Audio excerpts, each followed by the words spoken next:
পরিবর্তন আনতে হবে, এটা বড় কথা। এক গ্রামে ছিল ভাই দুইটা পরিবার।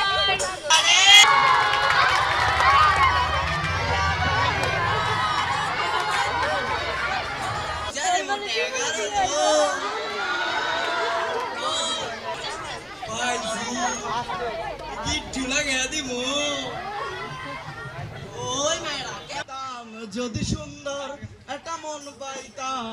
নাউজুবিল্লাহ, আস্তাগফিরুল্লাহ। সি জনসম্মুখীন এটা কি কও? স্কুলে যাইতে পারবা, খেলাধুলা করতে পারবা, তারপরে দৈনন্দিন সকল কাজ করতে পারবা। আর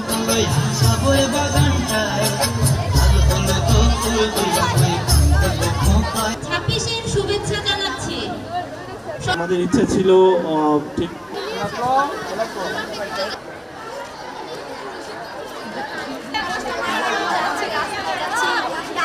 শুধু ভোলা দৌলতখান নয়, আরো অন্যান্য উপজেলায় এই প্রকল্পটা চালু হলে আমাদের সমাজে মেয়েদের নারী শিক্ষার হার বৃদ্ধি পাবে এবং মেয়েরা আরো সচেতন হবে।